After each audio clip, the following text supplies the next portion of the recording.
Welcome to Taking Stock. I'm Amanda Lang. Coming up in the show, we're taking a look at the economy and job market in Canada. The pandemic changed the face of labor in this country and also how we think about work.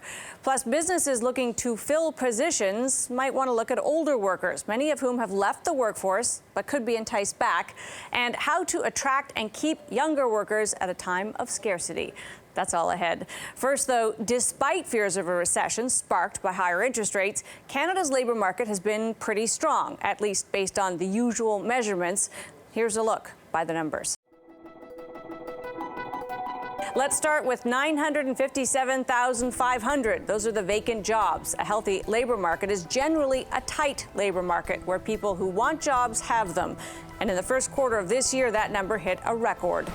That represents an increase of 401,900 positions since the first quarter of 2020, the quarter the pandemic began. At 136,800, healthcare and social assistance reached an all-time high of unfilled jobs. Sectors that were already short of workers before the pandemic saw a jump of 91% in help-wanted signs. And the red-hot housing market helped create 81,500 unfilled positions, a number that rose 7% between the end of 2021 and March 2022. One place we've been seeing a real worker shortage, accommodation and food services, actually fell 12% from the end of last year, but still shows a whopping 133,800 jobs available. A key measure of how tight the market is the ratio of unemployed workers to available jobs. At 1.2, it's also the lowest we've ever seen. Of course, that doesn't mean all of those workers are qualified for those jobs or even want to do them. And a recent survey suggests that about 3/5 of businesses put attracting employees at the top of their list of concerns, while 30% are worried about retaining the ones they do have. It might be safe to imagine that with all those available jobs, workers would be sitting pretty in Canada, and some are for sure, but another number jumps out of the jobs data. Our labor force is actually shrinking. In fact, the so-called participation rate at 65% means that 35% of people aged 15 and older are not looking for work at all. A problem for the Canadian economy. But what is the real story, and what does the future of work look like? Armine Yalnizan is an economist and Atkinson Fellow on the future of workers. Great to have you with us. Thank you for having me, Amanda. I wanted to take a read from you, first of all, on just how healthy things are, because we see those vacancies, we see the low unemployment rate, and yet, I mean, there's this weird disconnect. I don't think many workers feel super confident or secure at the moment. Is this a really healthy labor market? It is a very healthy labor market if public policy doesn't row in the opposite direction, which it has done twice in the last year. In August, the floodgates for temporary foreign workers were opened for just Quebec, including in sectors like the healthcare sector that you mentioned off the top as being riddled with job vacancies that remain open. And then in April, it was opened up for the rest of the country. So to the extent that more temporary foreign workers in any market is going to increase the churn and consequently suppress wage growth, that's the big issue. I think people are really nervous because of the combination of inflation eating away at their purchasing power, as well as their inability to keep up with inflation. And so while unemployment is really important, so are you getting paid well for the job that you're doing? That's why so many people are moving along to the next job. And of course, when we talk about those healthcare workers, one place that you've spent some time looking at is on what you call the care economy. And this captures a whole host of types of jobs. I mean, we would say that in the pandemic, a lot of them, if not all of them, were what we called frontline workers. We couldn't do without them. They also tend to be somewhat shift-driven, more precarious, not always very high-paying. Are you seeing a change in that? Or have we recognized the value of this work?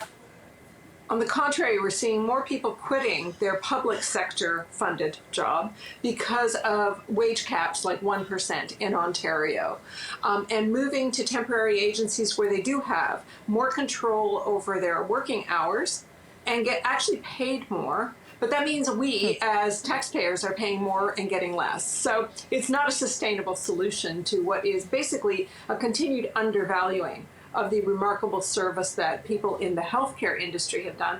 And we're seeing the same thing in early learning and childcare, where we want to expand, for example, in Ontario, the number of childcare spaces by 86,000 spaces, and across the country by 230,000 spaces.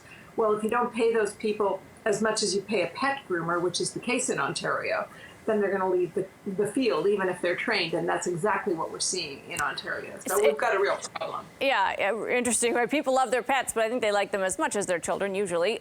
In terms of the wage growth that we are seeing, it does feel a little bit as though we're seeing a bit of catch up, and yet we're now talking about recession down the road. Are we going to see this kind of terrible situation where we still have inflation, but companies start to say, oh, there's a recession coming, we can't possibly give you higher wages, where workers get caught in the middle here?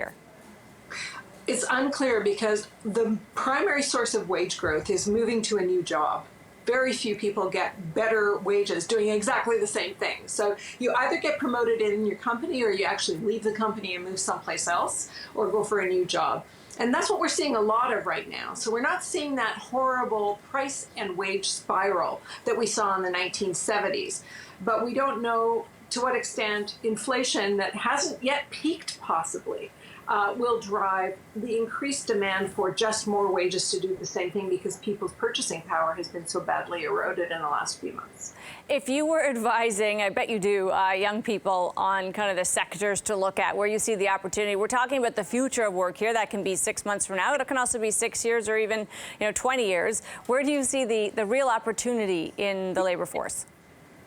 Everywhere, Amanda. We are going through a phase that we have never seen before in Canadian economic history, and it's happening actually throughout the global north, where more people are exiting the labor market than entering the labor market simply because of population aging. That's partly why these job vacancy numbers look so huge, is we added more than 500,000 people over the age of 65 since the pandemic began.